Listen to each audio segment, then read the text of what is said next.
방송에서 제공하는 투자 정보는 투자 판단에 대한 조언입니다. 방송에서 제공하는 주식의 가치, 가격 상승 및 가격 하락에 대해서는 방송사에서 보장하지 않습니다.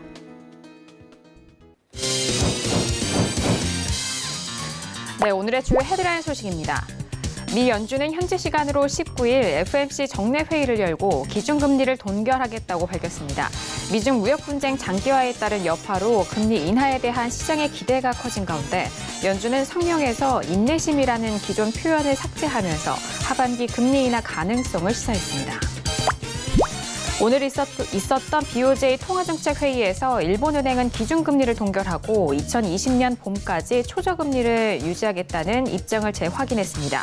일본은행이 기존 통화정책에 변화를 주지 않으면서 금리 완화 압박이 커질 것으로 전문가들은 분석하고 있습니다.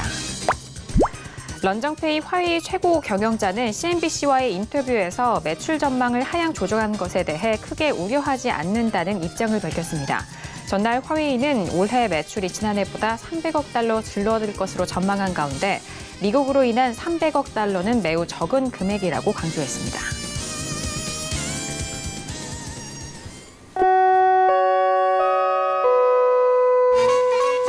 네, 안녕하세요. 평택초놈 정석투자 김은혜입니다. 새벽에 발표된 FOMC 회의에서는 예상대로 금리를 동결을 했습니다만 하지만 이전에 언급한 인내심이라는 단어를 삭제했고 좀 더 통화 완화적인 코멘트를 이어가면서 앞으로 있을 금리 인하에 대한 가능성을 더욱더 키웠습니다. 이런 소식 속에서 간밤 뉴욕 증시는 3대 지수 모두 상승으로 마무리가 된 상황이고요. 그 상승 흐름을 오늘 우리 시장도 그대로 받은 상황입니다. 오늘 우리 시장 양지수는 모두 상승으로 마무리가 됐는데요. 하지만 코스피 시장에서는 그동안 들어왔었던 외국인의 수급이 이탈되는 흐름 속에서 기관의 수급 뒷받침 속에 지수 상승을 견인한 상황입니다. 전약 후 강의 장세로 오늘장 마무리가 됐는데요. 금리 인하에 대한 기대감 속에서 오늘 원달러 환율이 크게 빠지면서 1,160원대까지도 조정을 받은 상황입니다. 자, 이렇게 오랜 시간 주목을 받았던 FOMC 회의가 모두 마무리가 됐는데요. 이제 시장은 또 다른 국면을 맞이한 상황입니다. 자, 오늘도 정석투자와 함께 하시면서 오늘 시장에 대한 정리와 그리고 내일 시장에 대한 대응 전략까지도 꼼꼼하게 확인해 보시길 바라겠습니다. 그럼 오늘 시장 흐름 다시 한번 정리합니다. 시사해 보시죠. 네, 오늘 코스피 지수는 전일 대비 0.31% 상승한 2131.29에 장을 마쳤습니다. 수급상 확인하시죠. 기관 홀로 순매수, 반면 개인과 외국인은 동반 순매도 이어갑니다. 코스피 시가총액 상위 종목 확인하시죠. 삼성전자와 SK하이닉스, 시가총액 대부분의 종목들이 전일장에 이어서 오늘도 상승 흐름 이어갑니다. 삼성전자는 강보합권으로 0.33% 상승한 45,500원에, 현대차도 0.36% 상승한 145,500원에 오늘장 마무리가 됐습니다. 계속해서 코스피 시가총액 상위 종목 확인하시죠. LG화학은 1%대 상승으로 352,000원에, 현대모비스도 0.22% 강보합권으로 224,000원에 장을 마쳤습니다. 오늘 코스닥 지수는 1.34% 상승한 727.32에 장을 마쳤습니다. 수급상 확인하시죠. 기관과 외국인의 동반 순매수, 반면 개인 홀로 순매도 이어갑니다. 코스닥 시가총액 상위 종목 확인하시죠. 셀트리온 헬스케어는 연일 상승 흐름 이어가면서 오늘도 0.68% 상승한 59,300원에, 헬릭스미스도 2% 가까운 상승 속에서 195,300원에 장을 마쳤습니다. 계속해서 코스닥 시가총액 상위 종목 확인하시죠. 메디톡스도 3% 넘는 탄력 속에서 434,800원에 장을 마쳤고요. 셀트리온 제약도 연일 상승 흐름 이어가면서 0.58% 상승한 52,000원에 오늘장 마무리가 됐습니다. 네, 본격적으로 오늘 목요일장 정석투자 시작합니다. 목요일 저녁은요, 봉추 선생님과 함께합니다. 봉추 선생님 안녕하세요. 네, 안녕하세요. 네, 반갑습니다. 자, 새벽에 발표가 됐습니다. 앞서서 헤드라인 뉴스를 통해서도 말씀드렸고, 제가 앞서서 오프닝을 통해서도 말씀을 드렸는데, 일단 금리가 계속적으로 동결로 됐습니다만, 금리 인하에 대한 가능성, 그리고 또 많은 분들이 주목을 했었던 인내심이라는 단어가 또 삭제가 됐는데, FOMC 결과와 그리고 오늘 우리 시장 어떻게 보셨을까요? 네, 역시 우리 시장은 해외 증시의 영향을 그대로 받은 것이죠. 어제 미국 시장의 흐름의 영향을 그대로 받은 것 같습니다. FOMC의 결과 같은 경우에는 어느 정도 예상해 볼 수 있는 그런 결과가 아니었나 생각을 합니다. 아무래도 현재 상태에서 금리를 인하하기에는 좀 맞지 않은 그런 상황이거든요. 그래서 그 인하 자체를 할 수는 없었겠지만은 그동안 트럼프 대통령이 아주 그토록 원했던 뭐 그런 어떤 발언들이 나오지 않았나 생각을 합니다. 트럼프 대통령 같은 경우에는 역시 시장에 호의적인 그런 환경을 만들기 위해서 계속해서 노력한다는 걸 보여줬었고요. 연준은 향후에 뭐 인하를 할 수 있는 그런 어떤 기반을 마련했다 그렇게 볼 수가 있겠습니다. 어쨌든 인하를 하지 않으면서 향후에 할 수 있다. 그런 것이 가장 최선의 어떤 결과가 아니었나 생각을 하고요. 현재 상태에서 인하를 한다는 것 자체가 말이 안 되는 상황이기 때문에 지금으로서는 즉각적으로 하기는 힘들겠지만은 언젠가는 할 수 있겠죠. 어쨌든 시장에 희망을 주면서 또 시장의 좋은 분위기를 만들 수 있는 그런 여건도 만들어줬고요. 그리고 시장이 이런 것들을 호재로 받아들였다는 것이죠. 그동안 지수가 상승하는 구간에서 금리 인하 가능성을 기반으로 해서 상승했었거든요. 그런데 금리가 인하되지 않았음에도 불구하고 인하할 수 있다. 그런 것들을 다시 호재로 만들었다는 것이죠. 어쨌든 시장은 그렇습니다. 시장을 상승시키려고 하면은 어떤 핑계를 만들어서라도 상승을 시키는 것이고요. 하락을 시키려고 그랬을 때는 결국은 그 어떤 이유를 만들어서든지 하락을 시킨다는 것이죠. 가장 중요한 건 역시 시장을 움직이는 그 힘의 어떤 방향성이라고 볼 수가 있겠는데요. 현재 상태는 단기적으로 좀 반등하고 버티는 그런 흐름이기 때문에 그런 흐름이 나왔다고 보시면 될 것 같습니다. 어쨌든 시장이 호재로 받아들였고요. 한국 시장 같은 경우에도 미국 시장의 어떤 흐름 그런 것들을 그대로 받아들였고요. 그리고 오늘 장중에 미국 선물도 상당히 강했죠. 그런 것들이 영향을 받았습니다. 그리고 뭐 원달러도 크게 하락하면서 시장에 호의적인 그런 환경을 조성을 했기 때문에 여러 가지가 맞물려서 된 그런 흐름이 아닌가 생각을 합니다. 단기적으로는 좋은 흐름이 이어지고 있다. 이 정도로 말씀을 드릴 수가 있을 것 같습니다.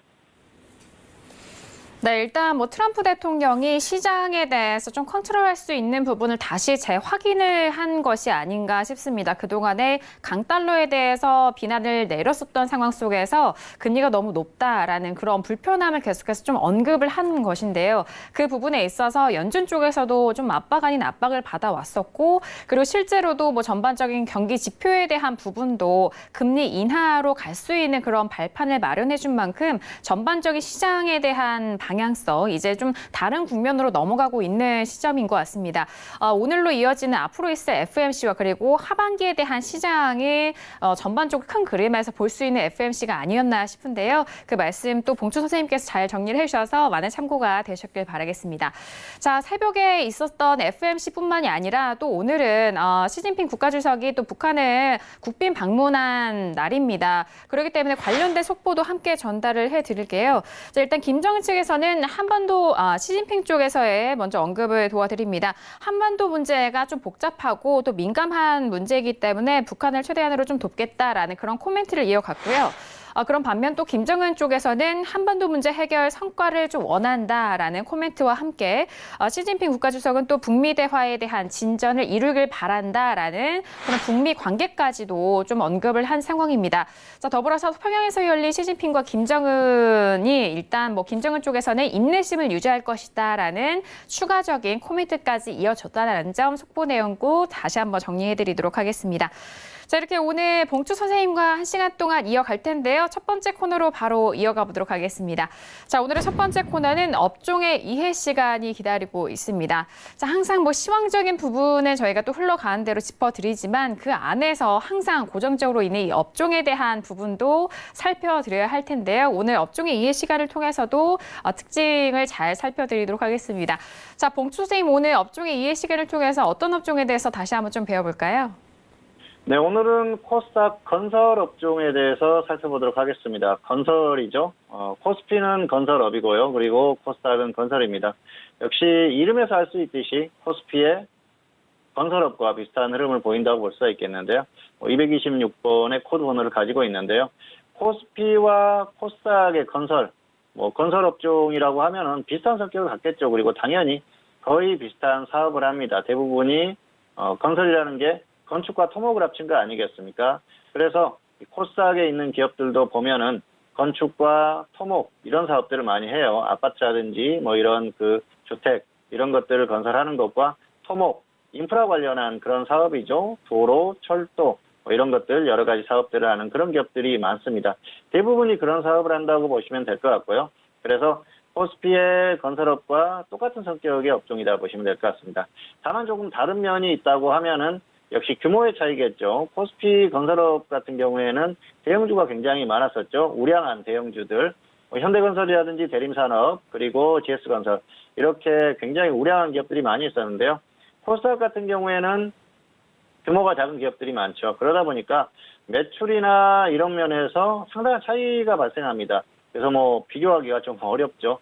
그리고 코스피 같은 경우에도 소형 건설사도 있습니다만은 대부분 이 우량한 기업들이 대표적으로 또 업종을 끌고 가기 때문에 그런 면에서 차이가 발생한다고 볼 수가 있을 것 같습니다. 다만 업종의 성격이나 이런 것들은 비슷하다는 것이죠. 그래서 그 코스피의 건설업종의 특성을 그대로 따라간다 그렇게 보시면 될 것 같은데요. 이 건설업종 같은 경우에는 역시 작은 이 기업들이 모여 있지만은 성격 자체가 그렇습니다. 시장에서 주도하는 그런 업종은 아니라는 것이죠. 결국은 시장에서 영원한 주변 업종이다 그렇게 볼 수가 있겠는데요. 후행하는 업종이다 그렇게 보시면 됩니다. 자, 이게 무슨 뜻이냐고 하면은 주도 업종으로서 시장을 끌고 가면서 지수를 견인하는 그런 업종은 아니라는 것이죠. 결국은 지수가 가고 주도 업종이 가고 나서 움직이는 업종이라는 것입니다. 그렇기 때문에 이 건설업종 같은 경우에는 서두를 필요가 없어요. 시장이 추세적으로 상승하는 그런 구간에서 주도 업종이 움직이면서 지수가 따라갑니다. 그리고 나서 뭐 6개월이나 1년 있다가 접근해도 충분한 게 건설업종이에요. 한때는 대중주로서 엄청난 인기를 끌었었죠. 건설, 그리고 증권, 은행, 뭐 이런 그 업종들이 엄청나게 그 인기를 끌었었던 그런 업종이고 시세도 굉장히 크게 발산을 했었던 그런 업종인데요. 지금은 그런 모습은 보이지 않아요.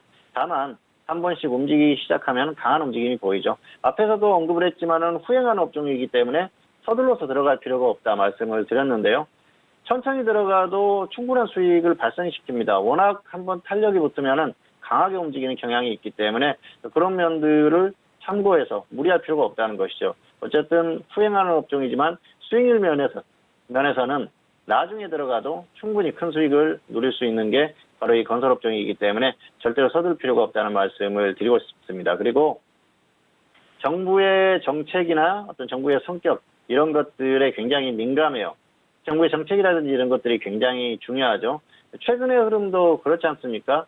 지금 역시 건설업종 하면은 부동산과 연계돼서 생각을 할 수밖에 없을 것 같은데 왜냐하면은 건설이라는 것 자체가 부동산 경기와 연관될 수밖에 없습니다. 부동산 경기가 좋다고 하면은 주택이라든지 또 어떤 그 토목 이런 쪽에서 활발한 사업들이 이루어질 수 있거든요. 그런데 부동산 쪽의 경기가 좋지 않다고 하면은 그런 것들이 역시 다운되는 그런 상황을 맞이할 수밖에 없어요. 최근에 정부의 어떤 정책들을 보면은 그런 것들을 느끼지 않습니까? 지금 현재 정부에서 부동산 쪽을 자꾸 억누르는 그런 정책을 쓰지 않습니까? 그러다 보니까 아파트라든지 이런 것들의 가격이 다운되면서 관련한 어떤 시장이 좀 다운되는 그런 흐름을 보이고 있어요. 그리고 역시 뭐 주식시장은 또 선반영된다고 하지 않습니까? 그런 면에서 향후에 부동산 경기라든지 이런 것들의 흐름에 영향을 받을 수 있다는 것이죠. 어쨌든 부동산 쪽과 연계된 그런 흐름을 보이고 있기 때문에 정부의 정책이나 이런 것들이 굉장히 중요하죠. 그리고 정부의 성향도 상당히 중요한데요. 역시 보수 정권과 진보 정권의 약간 그 차이점이 있다 그렇게 볼 수가 있겠습니다. 보수 정권 쪽에서는 부동산 시장을 활성화시키는 방향으로 대부분 정책을 펴는 경우가 많았었고요. 그리고 진보 정권 같은 경우에는 역시 부동산 시장을 조금 그 억제하려는 그런 흐름들이 많이 있었죠. 현재 정부도 그렇지만은 과거의 참여정부, 노무현 정부에서도 당시에 부동산 시장에 대한 압박이 상당히 강했었거든요. 대출 규제라든지 이런 것들로 인해서 주택 가격을 안정화시키려고 노력을 많이 합니다. 그래서 그런 것들이 어떤 시장을 압박하는 그런 흐름이 되는데요. 정부의 성향이 그만큼 중요하다는 것이죠. 향후에도 정부의 성향에 따라서 부동산 시장을 움직일 가능성이 있고요. 그리고 건설업종의 어떤 추세적인 흐름, 추이 이런 것들도 생각을 해볼 수 있다는 것이죠. 전반적으로는 경기 흐름이 역시 좋다고 하는 부동산 시장도 좋을 수가 있겠지만은 정부의 성향 자체도 상당히 중요하다는 것을 기억을 하시기 바랍니다. 자, 어쨌든 이런 것들에 굉장히 민감하게 반응하는 게 바로 이 그 건설업종의 흐름 그리고 기업들의 흐름이라고 볼 수가 있겠고요. 주가의 흐름도 마찬가지입니다. 역시 업종의 흐름 그리고 또 그 기업들의 흐름이 좋아야 주가가 상승하는 거 아니겠습니까? 그런 면에 있어서 경제 흐름이나 정부의 성향, 또 어떤 그런 것들 여러 가지 요건들이 상당히 중요하다고 그렇게 보시면 될 것 같습니다. 자, 그리고 이 코스닥 건설업종 같은 경우에는 테마주들이 많이 모여 있어요. 최근에 많이 느끼셨을 겁니다. 대북 테마로 많이 움직였지 않습니까? 지금은 업종 자체가 대북 테마로 움직이는 듯한 그런 모습인데요. 그렇지 않더라도 개별 종목들이 테마에 엮인 종목들이 많습니다. 정치인 테마주로 엮여서 정치인 테마주로 움직이는 종목들도 있고요. 그리고 또 해저터널 같은 그런 테마에 엮이는 그런 종목들도 있습니다. 다양한 테마에 엮인 종목들이 많이 있다는 것도 포인트라고 할 수가 있겠고요. 지금 같은 경우에는 업종 전체가 대북 테마로 움직이는 상황이죠. 왜냐하면은 지금 대북 테마로 움직이는 것 자체가 북한의 어떤 인프라 구축 이런 것들에 대한 기대감 아니겠습니까? 북한 같은 경우에는 사실 인프라가 굉장히 취약한 수준입니다. 그러다 보니까 역시 통일이라든지 이런 모멘텀이 발생을 하거나 아니면 북한 쪽에 어떤 그 사업적인 흐름을 보일 수 있는 건설 쪽에서 진출할 수 있는 그런 흐름이 생긴다고 하면은 굉장히 큰 모멘텀이 되겠죠. 거의 뭐 인프라가 갖춰지지 않다 보니까 그런 쪽에서 굉장히 큰 어떤 모멘텀이 발생할 수 있는 게 바로 이 건설업종이라고 볼 수가 있겠고요. 역시 앞에서도 언급을 했지만 통일이 된다고 하면은 굉장히 크게 대박이 날 수 있는 그런 업종이 아닌가 생각을 합니다. 역시 뭐 아무것도 없는 상태이기 때문에 주택이라든지 또 도로 뭐 이런 쪽에서 어마어마한 그런 사업성을 발휘할 수 있는 그런 상태이기 때문에 이 건설업종이 역시 통일의 모멘텀이 발생했을 때는 크게 움직일 수 있는 그런 업종이다 그렇게 볼 수가 있겠습니다. 자, 그래서 전반적으로 정리를 하자고 하면은 시장이 추세적으로 가는 상황에서는 후행하는 업종이기 때문에 천천히 들어가도 된다. 뭐 그렇게 말씀을 드릴 수가 있을 것 같고요. 그리고 이 통일제라든지 이런 모멘텀이 발생했을 때는 정말 크게 갈 수 있는 그런 업종이라는 것을 기억을 해두시길 바라겠습니다. 화면 보면서 조금 더 설명을 드리도록 하겠습니다. 자, 건설업종인데요. 226번이라고 말씀을 드렸었죠. KCC 건설부터 특수건설까지 종목들이 많습니다. 그래서 기업들의 흐름을 좀 살펴보는 그런 시간을 갖도록 하겠습니다. 자, KCC 건설 같은 경우에는 KCC 그룹이죠. 역시 그 건축과 주택 그리고 또 토목 이런 사업을 하는데요. 스위첸이라는 브랜드를 많이 들어보셨을 거예요. KCC 그룹 자체가 워낙 안정적이다 보니까 기업 자체도 굉장히 안정적인 흐름을 보이는 기업이고요. KT 서브마린은 해저 케이블 관련한 사업을 해요. 자, 통신을 하려고 그러면은 다른 나라와 우리나라가 연결이 돼야 됩니다. 그런데 그 연결을 하는 것 자체가 해저로 케이블이 깔린다는 것이죠. 통신 케이블이 깔리는데요. 굉장히 특수한 그런 그 사업이라고 볼 수가 있겠죠. 그런 것들을 하는 게 바로 이 KT 서브마린이고요. 그러다 보니까 해저 터널 관련 테마로 움직였었고요. 같이 테마로 움직였었던 게 특수건설이죠. 특수건설은 터널 관련 사업에 특화된 그런 기업이에요. 그래서 해저 터널 관련한 사업들, 뭐 제주까지 터널을 건설한다, 또 일본과 터널을 연결한다, 이런 이슈가 있을 때마다 같이 움직이는 종목이니까 기억을 해두시길 바라겠습니다.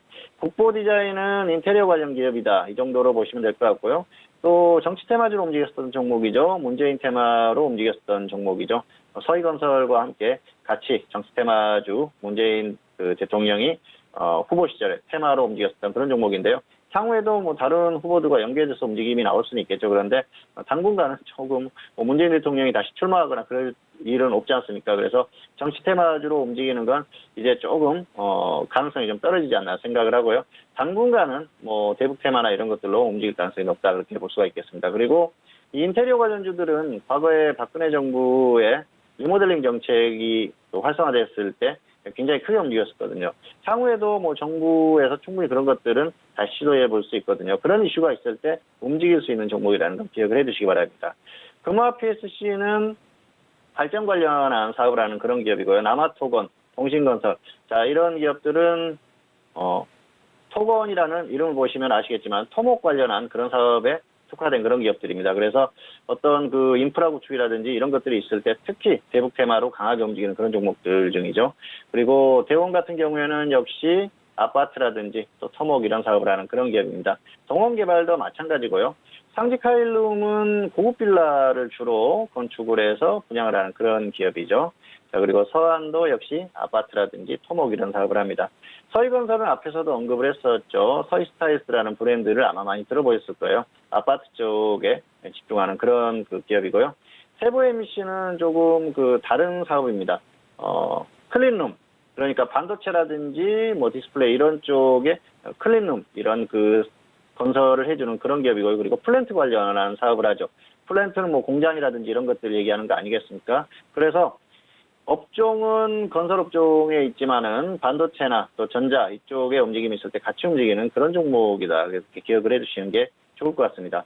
비슷한 움직임을 보이는 게 또 다른 그 기업들이 있죠. 그래서 뭐 비슷한 어떤 그 테마주로 움직이거나 또 전자 쪽에 어떤 움직임이 있었을 때는 같은 움직임으로 보시면 될 것 같습니다.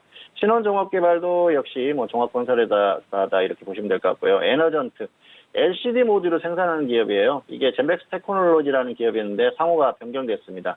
그래서 뭐 업종에 어울리지 않는 그런 사업을 하는 그런 기업이고요. XINC는 최근에 그래핀 관련 테마로 움직이는 종목입니다. 그래서 지금 당장은 이 테마주로 움직이는 그 정도만 기억을 하시면 될 것 같습니다. 우원개발은 도로라든지 또 철도 이런 사업을 하죠. 그러다 보니까 철도 테마로 움직이면서 대북 테마주로 강하게 움직이는 종목 중에 하나고요. 웰크론한텍은 발전 관련 설비 그리고 수처리 이런 것들 사업을 하죠. 그리고 웰크론 그룹주들이 움직일 때 같이 움직이는 그런 성향을 보입니다. 자, EXT는 파일이라고 하죠. 건물이 들어갈 때 기둥처럼 땅에 박는 그런 파일을 생산하는 기업이고요. 이테크건설은 종합건설회사인데요. 기업 실적이 굉장히 좋습니다. 이게 최근에 다른 이슈로 좀 부각이 됐었던 그런 기업이죠. 대법관 관련해서 여러 가지 이슈가 나왔었는데요. 기업 자체는 굉장히 건실하고 안정적인 그런 기업이에요. 그래서 정말 그 업종 자체가 추세적으로 가는 흐름이 있다고 하면은 이런 종목들, 개별주 성향의 이런 그 종목들을 고르면서 안정적인 종목을 고를 때는 이런 종목들이 적정하지 않을까 그렇게 생각을 합니다. 자, 이화공영은 한때 뭐 그 정치 테마주로 강하게 움직였었던 종목이죠. 이명박 대통령 테마로 움직였었고요. 4대강 테마로 움직였었던 그런 종목입니다. 또 최근에는 4대강 보호, 철거 뭐 이런 이슈가 있을 때도 움직였어요. 그래서 토목 관련한 이슈가 있을 때마다 움직이니까 그렇게 기억을 하시면 될 것 같습니다. 일진파워는 발전 설비, 원전 이런 것과 연계된 사업을 하고요. 그리고 특수건설은 앞에서도 언급을 했지만은 관련한 터널 관련한 그런 사업을 하는 그런 기업입니다. 자, 이 종목들을 관심 종목에 넣어봤는데요. 업종 자체가 움직이면 같이 움직이기 때문에 이 종목들은 항상 그 업종은 같이 보시는 게 좋겠다. 뭐 특별히 개별 기업들이 테마를 가지고 움직이면 모르겠지만 그러지 않았을 때는 전반적으로 전체적으로 같이 보는 게 도움이 될 것 같습니다. 자, 기업의 흐름들도 잠깐 살펴보도록 하겠습니다.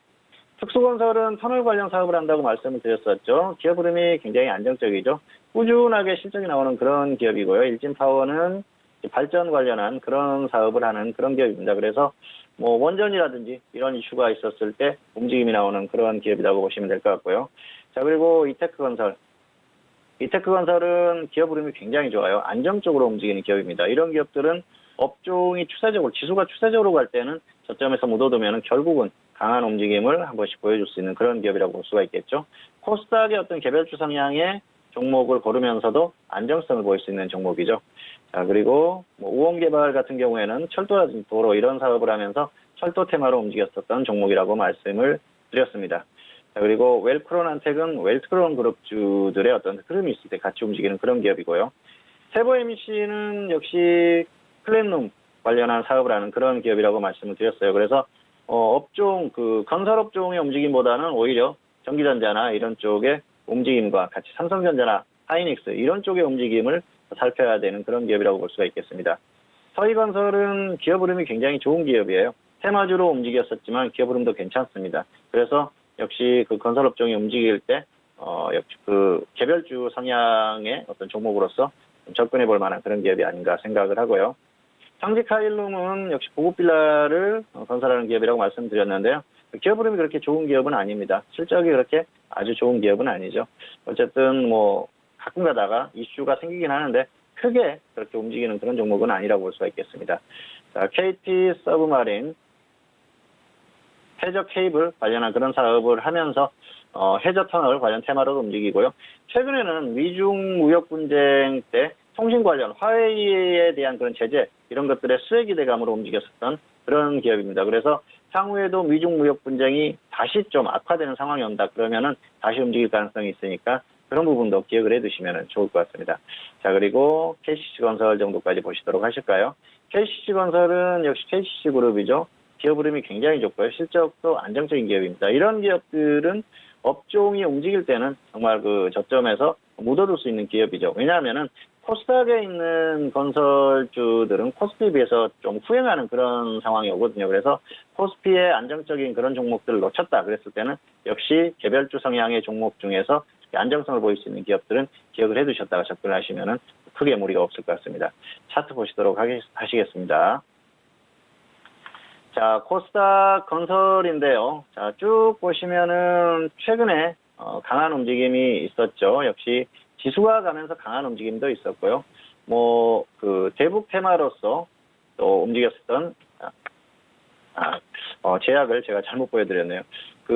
역시, 대북 테마로서 움직였었던 그런 강한 움직임이 있었습니다. 그리고 길게 보시면은 지수가 꾸준히 가다 보면은 결국은 고점에서 지수가 마지막 움직일 때 강한 탄력을 보이는 그런 경향을 보입니다. 그리고 길게 보셔도 마찬가지입니다. 역시 지수가 추세적으로 가는 상황에서는 결국은 강하게 움직인다는 것이죠. 처음부터 강하게 움직이지 않습니다. 2000년대 초반의 흐름을 보시면은 역시 지수가 결국은 가니까 이렇게 한번 막판에 강한 탄력을 보이는 것이죠. 이런 움직임을 볼 수 있는 게 바로 이 건설업종이라고 보시면 될 것 같고요.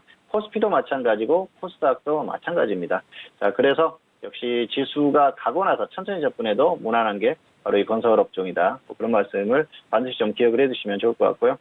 자, 종목들을 보시면은 역시 최근에는 대북 테마로 많이 움직였었죠. 지금 현재 움직임 자체는 대북 테마로 움직이는 그런 경향이 굉장히 강합니다. 특별히 다른 움직임을 보이는 기업, 이런 기업들 정도만 기억을 해주시면 될 것 같고요. KT 서브마린 같은 경우에는 최근에 미중 무역 분쟁의 수혜 기대감으로 움직였었던 그런 종목이에요. 그래서 그 정도 테마로 움직이는 종목이다. 그렇게 보시면 될 것 같습니다. 그리고 역시 해저터널 관련 이슈로 계속해서 움직임이 나왔던 그런 기업이에요. 해저터널 관련한 이슈는 잊을만 하면 한 번씩 나옵니다. 그래서 관련 이슈가 나오면은 반드시 움직이는 종목이니까 기억을 해두시기를 바라겠고요. 특수건설도 마찬가지죠. 특수건설도 해저터널 관련한 이슈들이 발생을 할 때 가끔가다 한 번씩 움직임이 나오죠. 그리고 4대강 관련한 이런 또 흐름이 있을 때도 움직임들이 나왔었고요. 어쨌든 지금은 대북 테마로서 계속해서 움직이는 게 바로 건설업종이기 때문에 그런 면을 기억을 해두시기 바라겠습니다. 개별 종목들이 정치 테마라든지 다양한 테마에 엮여서 움직일 수는 있습니다. 그런데 흐름 자체는 역시 지금은 대북 테마로 움직이는 성향이 강하다는 것이죠. 계속해서 업종 자체, 건설주들 자체가 계속해서 대북 테마로 움직이기 때문에 당분간은 그런 흐름으로 보시면 될 것 같고요. 역시 기본적으로는 지수가 추세적으로 가는 그런 흐름에서 후행하는 흐름을 보인다는 것이죠. 그래서 지수가 가고 주도 업종이 가고 이미 갈 만한 업종들이 다 갔다 그랬을 때는 그 이후에 이 건설주들을 묻어놓으면 결국은 강한 탄력을 한번 보이기 때문에 그런 특성을 반드시 이해하면서 접근하시면은 크게 무리가 없고 또 큰 수익을 거둘 수 있는 업종이 아닌가 생각을 합니다. 그리고 역시 통일이라는 어떤 모멘텀 북한과 연계된 흐름이 나왔을 때는 강한 탄력을 보일 수 있는 그런 업종이라는 것도 기억을 하시기 바라면서 건설업에 대한 설명을 마치도록 하겠습니다. 네, 오늘 첫 번째 코너 업종의 이해 시간을 통해서 다시 한번 알아본 업종은요. 코스닥 건설업종에 대해서 분석을 다시 한번 도와드렸습니다. 일단 코스피에 속한 건설업종과 좀 비슷한 성격을 가지고 있는데요. 하지만 상대적으로 좀 소형주들이 포진되어 있고요. 주식시장의 영원한 주변 후발 업종이기도 합니다. 이런 특징을 좀 잘 참고를 하셔서 대응을 하시면 좋을 것 같고요. 그리고 지수가 먼저 간 이후에 나중에 좀 접근을 하시는 것이 더욱더 유효하다라는 의견입니다. 미리 좀 들어갈 필요는 없기 때문에 이 부분을 다시 한번 좀 주의하시면서 살펴보시길 바라겠고요. 아주 중요한 게 있는데요. 정부 정책에 좀 민감하기 때문에 정부 성격에 따라서 움직일 수 있는 가능성이 크다는 겁니다. 일단 정부 정책이 좀 바뀔 때마다 그에 맞춤 정책으로 움직이는 그런 종목도 있기 때문에 그 부분 잘 살펴보시길 바라겠고요. 그리고 역시나 부동산 시장과 연계되어 있고 테마로 움직이는 종목도 다수 있기 때문에 그런 종목들은 또 테마주로도 접근이 가능합니다. 그 부분까지 꼼꼼하게 확인해 주시길 바라겠습니다. 자, 이렇게 첫 번째 코너 업종의 이해 시간을 통해서 코스닥의 건설업종에 대해서 알아봤고요. 다음 코너로 넘어가 봅니다. 종목 현미경 시간이 기다리고 있습니다. 자, 이번 시간에는 그동안 거래했었던 종목에 대해서 다시 한번 좀 살펴보고 관련된 종목 앞으로 어떻게 또 접근을 해야 되는지 알아보는 시간입니다.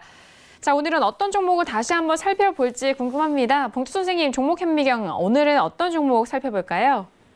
네, 오늘 가지고 온 종목은 대유이니아입니다. 대유이니아는 가전제품을 생산하는 기업이죠. 공기청정기, 또 에어컨, 이런 것들을 생산하는 그런 기업입니다. 그래서 최근에 움직임이 조금 나왔다가 지금 조정을 받고 있는데요. 이 종목은 4월 15일에 추천을 했습니다. 당시 추천 가격이 3,600원, 3,300원 이렇게 분할 매수, 평균가 3,450원 대비 손절은 마이너스 10%, 수익은 20% 이렇게 전략을 전달을 했는데요. 최근에 매도를 했어요. 6월 14일에 매도를 했는데 플러스 5%의 매도를 했습니다. 그래서 뭐 수익 실현을 하기는 했지만은 조금 그 가지고 있었던 기간이나 또 중간의 어떤 상황에 비해서는 좀 아쉬운 결과가 아닌가 생각을 합니다. 어쨌든 수익 매도를 했지만 조금 안타까운 그런 상황이었다고 아쉬운 상황이었다고 말씀을 드릴 수가 있겠고요. 이 종목을 추천했던 건 역시 미세먼지 관련 테마주로서 추천을 했습니다. 미세먼지가 3, 4월만 하더라도 굉장히 심했었죠. 그래서 당시에도 미세먼지가 굉장히 심했어요. 그리고 또 이 미세먼지 관련 테마주들이 움직임들이 굉장히 좋았다가 조정을 충분히 받았습니다. 특히 대유이니아 같은 경우에는 강한 흐름을 보였다가 조정을 충분히 받았기 때문에 단기적으로 충분히 더 움직일 수 있지 않을까 그렇게 생각을 하고 추천을 했었는데요. 결과적으로는 조금 생각보다는 약했던 흐름이에요. 그래서 2차 매수까지 됐었던 그런 상황이고요.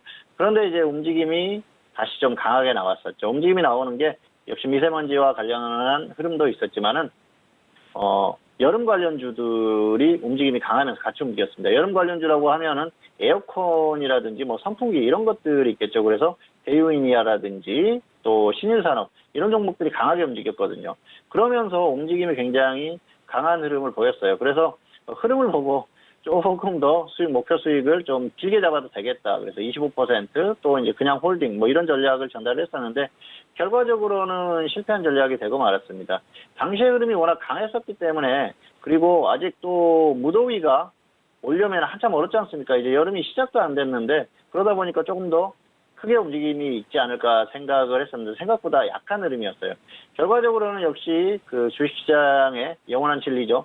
주가는 선반영된다. 그런 것들을 좀 잘 생각을 하고 접근을 했어야 되는데 어쨌든 좀 안타까운 상황이 아닌가 생각을 합니다. 물론 5% 정도 수익을 거뒀지만 뭐 그 정도도 다행이라고 생각을 합니다. 왜냐하면은 계속해서 하락하는 상황에서 계속 꺾이게 되면은 결국 본전 이하로 하락할 가능성이 높다고 생각을 해서 플러스 5%나 플러스 20% 전략을 전달했는데 결국은 아래가 먼저 오면서 매도가 됐거든요. 그런데 그 판단은 어느 정도 맞았던 것 같아요. 최근에 보면은 매수가 아래까지 내려왔었거든요. 그래서 지금 흐름 자체는 굉장히 약합니다. 하지만은 이 종목 같은 경우에는 계속해서 향후에도 움직일 가능성이 높죠. 여름 관련주로 다시 움직일 가능성도 있고요. 그리고 중요한 건 미세먼지 테마주들은 장기적인 테마라는 거예요. 또 가을이 되면 미세먼지가 심해지고요. 내년 봄이 되면 또 미세먼지가 심해집니다. 그러다 보니까 역시 여름에 조정을 충분히 받았을 때는 다시 한번 접근에 대한 고민을 해야 되거든요. 그렇기 때문에 이 종목을 가지고 와봤고요. 지금 상태는 역시 가격 메리트가 발생을 했지만 애매한 구간입니다. 여름 테마로 움직이기에는 이미 한번 움직임이 나왔고요. 그리고 또 미세먼지 테마로 움직이기에는 아직은 멀었다는 것이죠. 그렇기 때문에 충분히 기다리셨다가 뭐 가격을 지금보다 조금 더 높게 살 수도 있고 더 아래에 살 수도 있겠지만은 또 가을이 오기 전에 한번 접근해보자 뭐 그런 말씀을 드리고 싶습니다. 자, 화면 보면서 좀 더 설명을 드리겠습니다. 이 종목을 추천했던 가격이 3,600원, 3,300원인데요. 표시를 한번 해보겠습니다. 3,600원, 3,300원. 자, 이날이죠. 3,600원. 4월 15일에 이날 매수가 됐었고요. 그리고 2차까지 매수가 됐죠. 평균가가 3,450원. 여기까지 낮춰진 것이죠. 결국은 이렇게 매수를 해서 쭉 흐름이 굉장히 좋았었어요. 중간에 강했습니다. 23% 플러스 23%까지 상승했었는데 욕심을 내다가 오히려 좀 그르친 그런 상황이 아닌가 생각을 합니다. 그리고 여기에서 이렇게 주춤한 흐름에서 매도에 대한 고민을 많이 했었는데 결단을 빨리 내리지 못했던 게 좀 아쉬운 상황이고요. 또 그냥 쭉 빠지다 보니까 좀 아쉬운 생각이 드는 것이죠. 대충 던지자니 차라리 더 확실하게 꺾였을 때나 아니면은 다시 반등이 나오면은 정리하는 게 맞다고 생각을 해서 가지고 있었는데요. 결국은 이날 이제 낙폭이 커지면서 매도를 했습니다. 그리고 결국 매수가 아래까지 내려왔었죠. 어쨌든 흐름 자체에 대한 그 판단은 맞았던 것 같고요. 좀 아쉬움은 남지만은 뭐 결과적으로 크게 나쁘진 않았던 그 결과가 아닌가 생각을 합니다. 자, 이 종목은 올 봄에도 흐름이 괜찮았었죠. 그리고 작년 같은 경우에도 작년 봄에도 움직임이 크게 나왔었어요. 물론 이제 가을에는 쭉 조정을 받았습니다만 당시에는 지수가 엄청나게 빠지는 흐름이었었죠.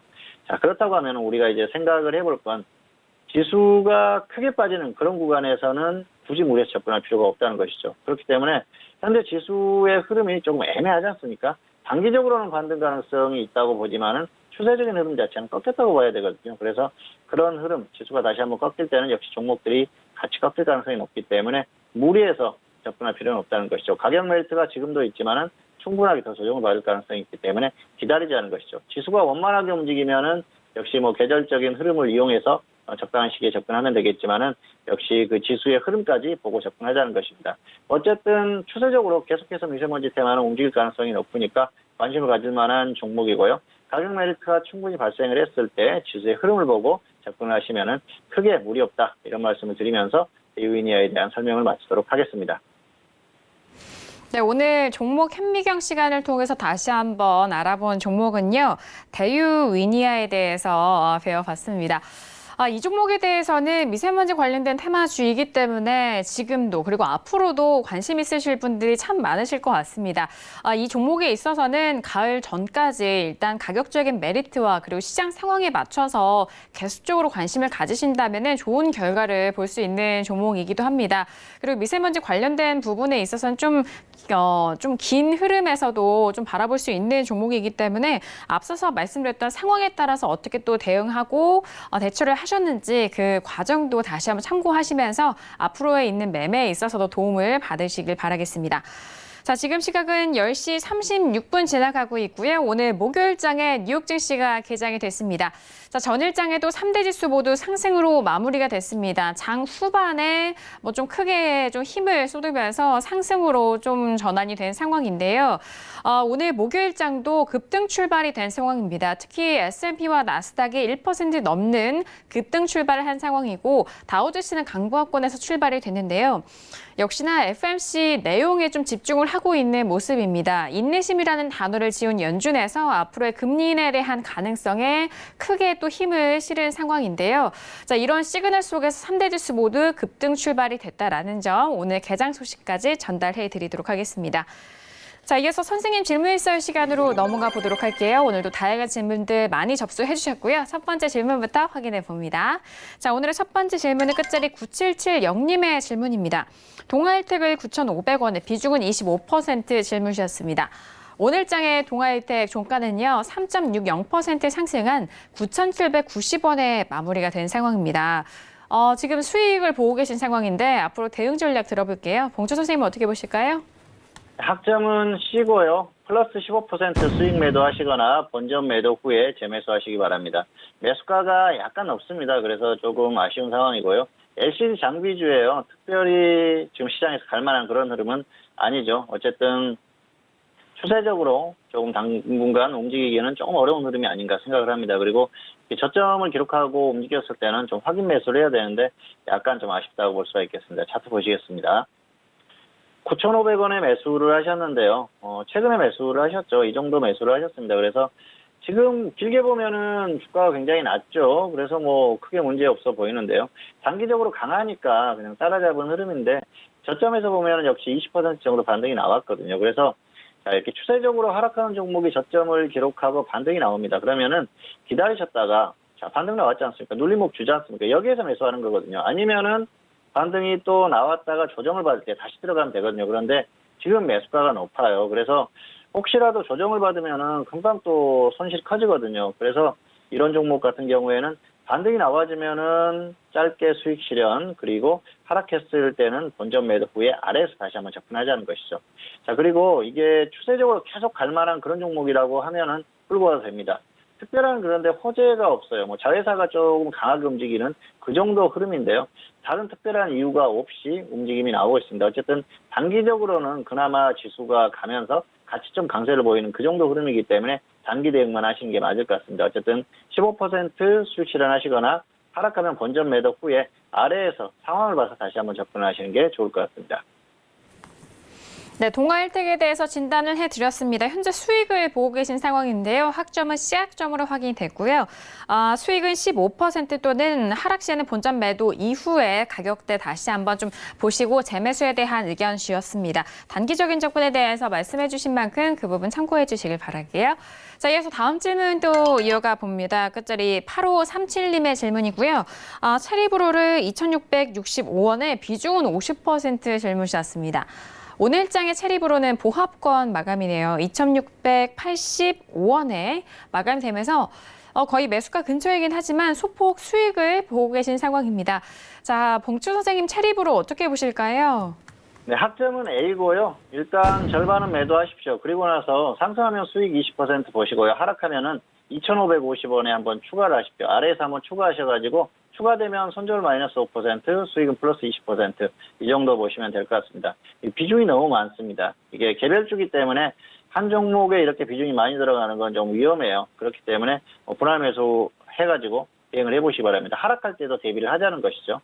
자, 어쨌든 매수는 잘하셨고요. 최근에 아프리카 돼지열병 관련주로 움직이는데 언제든지 다시 움직일 수 있습니다. 다만 비중이 많고요. 그냥 하락할 수도 있기 때문에 그런 부분까지 생각을 하자는 것이죠. 차트 보시겠습니다.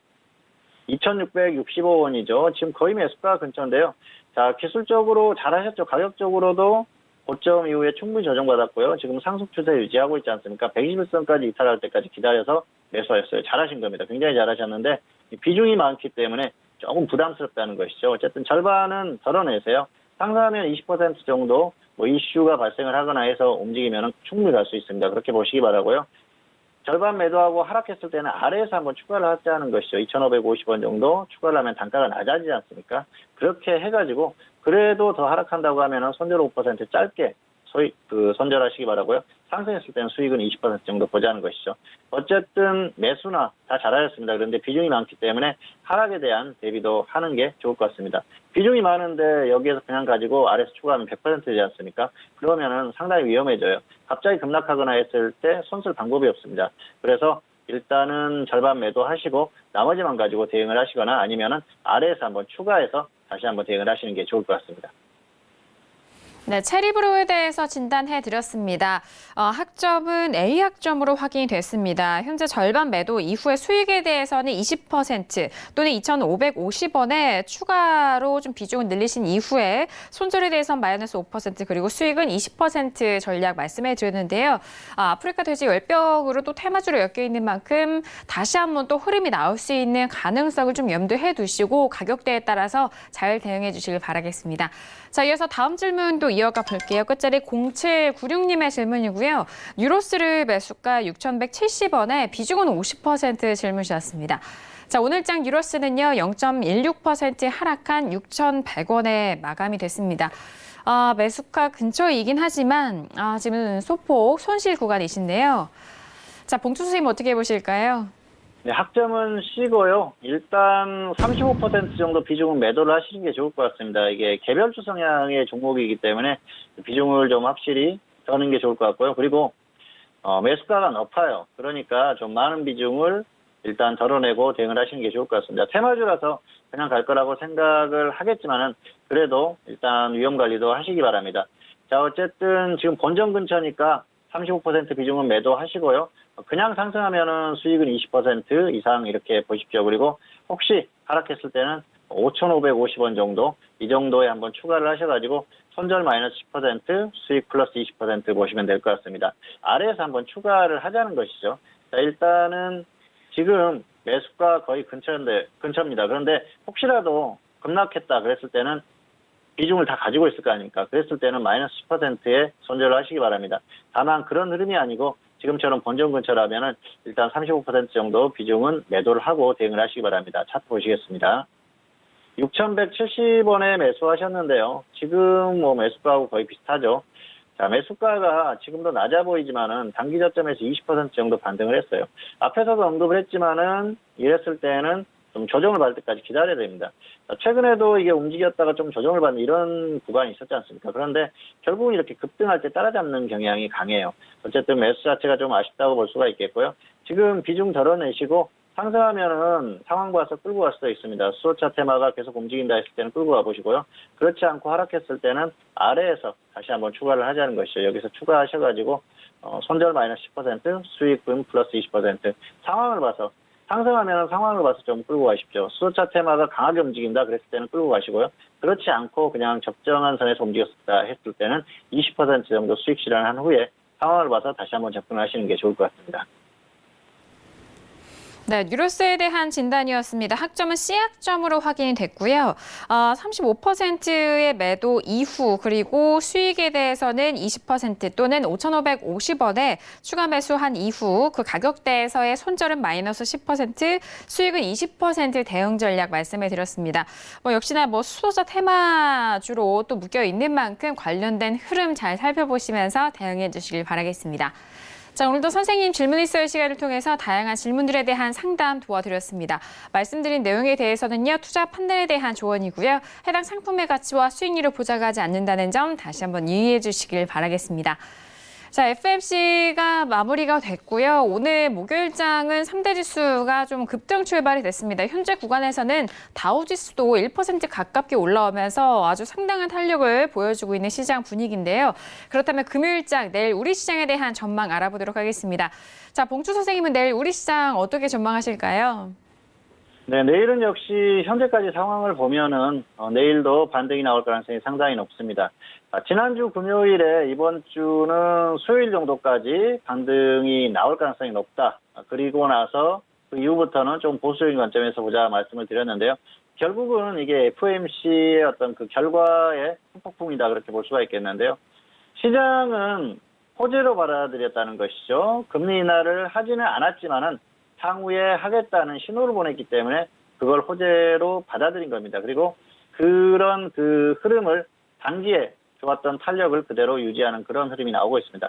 한국 시장 같은 경우에는 역시 최근에 흐름을 보면은 파생의 어떤 흐름에 있어서 단기 반등 가능성이 높다는 말씀을 드렸는데요. 그런 흐름이 오늘까지 나왔어요. 그리고 이제는 어떤 향후의 흐름 자체는 단기적으로 소폭 조금 더 반등할 수 있는 여유는 있습니다. 그런데 지금 지수 자체가 부담스러운 구간에 왔죠. 지수는 최소한 여기에서 크게 가기에는 좀 어려운 그런 흐름이 아닌가 생각을 합니다.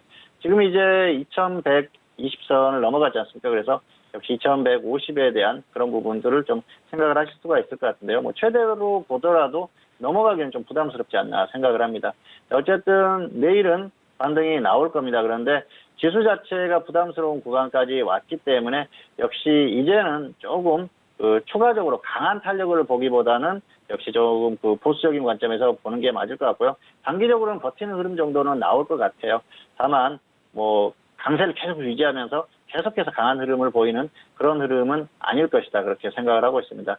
어쨌든 여러 가지 상황들 한국 시장 같은 경우에는 반등이 나올 수 있는 만큼 나왔고요. 추가적으로 조금 더 반등을 할 수 있지만은 어느 정도 부담스러운 구간에 왔습니다. 그리고 향후의 흐름 자체는 해외 증시가 결정할 가능성이 높기 때문에 이제는 다시 한번 또 해외 증시에 주목할 때가 됐다. 이 정도로 말씀을 드리겠습니다.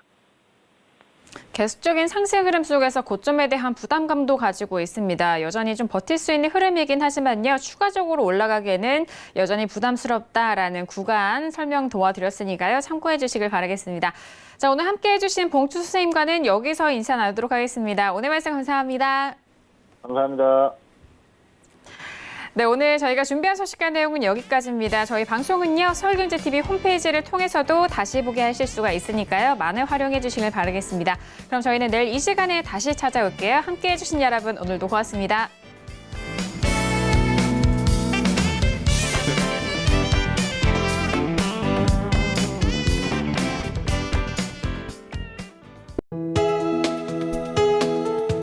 방송에서 제공하는 투자 정보는 투자 판단에 대한 조언입니다. 방송에서 제공하는 주식의 가치, 가격 상승 및 가격 하락에 대해서는 방송사에서 보장하지 않습니다.